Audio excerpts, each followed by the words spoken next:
Usman bin Abdul as റളിയല്ലാഹു അൻഹു പറയുന്നതായി കാണാം. എൻ്റെ ഉമ്മ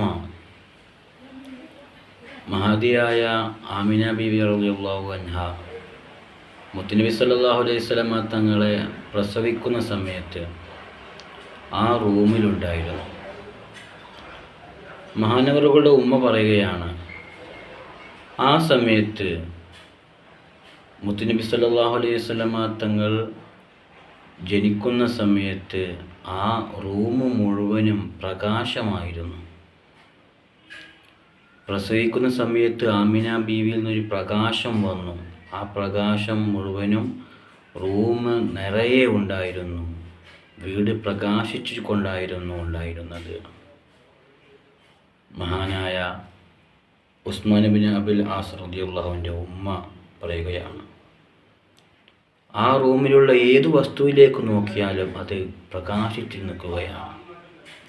ആമിന ബീവി റളിയല്ലാഹു അൻഹ മുത്തുനബിയെ പ്രസവിക്കുന്ന സമയം.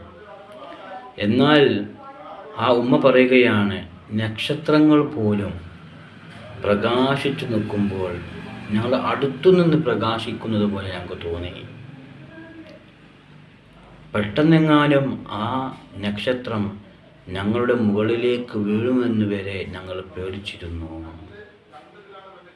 അവർ രേഖപ്പെടുത്തുന്നുണ്ട്. ഇത് ഖസാഇസുൽ കുബ്ര എന്ന ഗ്രന്ഥത്തിൽ നമുക്ക് കാണാൻ സാധിക്കും. എന്നാൽ ചരിത്ര പണ്ഡിതന്മാർ ഓർമ്മപ്പെടുത്തുകയാണ്, മുത്തുനബി സല്ലല്ലാഹു അലൈഹി വസല്ലമ തങ്ങളുടെ ജനനം രണ്ട് കൈകളും നിലത്ത് വെച്ചുകൊണ്ട് ആകാശത്തിലേക്ക് തലയുയർത്തി കിബിലക്ക് മുന്നിട്ടായിരുന്നു നബി സല്ലല്ലാഹു അലൈഹി വസല്ലമ തങ്ങൾ പ്രസവിച്ച രൂപം അങ്ങനെയായിരുന്നു. ആമിന ബീവി റളിയല്ലാഹു അൻഹ മുത്തുനബിയെ പ്രസവിക്കുമ്പോൾ ശൈലാക്രമം ചെയ്തവരായി. പ്രസവിച്ച സമയത്തുണ്ടാകുന്ന മ്ലേച്ഛമായ വസ്തുക്കൾ മുഴുവനും നീക്കം ചെയ്ത രൂപത്തിൽ വളരെ ശുദ്ധിയായി കൊണ്ടായിരുന്നു നബി സല്ലല്ലാഹു അലൈഹി വസല്ലമ തങ്ങളെ ആമിന ബീവി റളിയല്ലാഹു അൻഹ പ്രസവിച്ചത് എന്ന് ചരിത്ര പണ്ഡിതന്മാർ നമ്മെ ഓർമ്മപ്പെടുത്തുന്നുണ്ട്. അപ്പോൾ മുത്തുനബിയുടെ പ്രസവം അത്രത്തോളം നല്ല രൂപത്തിൽ, ഈ ലോകത്തിന് മുഴുവൻ റഹ്മത്താകുന്ന രൂപത്തിലായിരുന്നു പ്രസവം നടന്നിരുന്നത്. ആ മുത്തുനബിയെ സ്നേഹിക്കാൻ അല്ലാഹു നമുക്ക് തൗഫീഖ് നൽകട്ടെ. അസ്സലാമു അലൈക്കും വറഹ്മത്തുള്ളാഹി വബറകാതുഹു.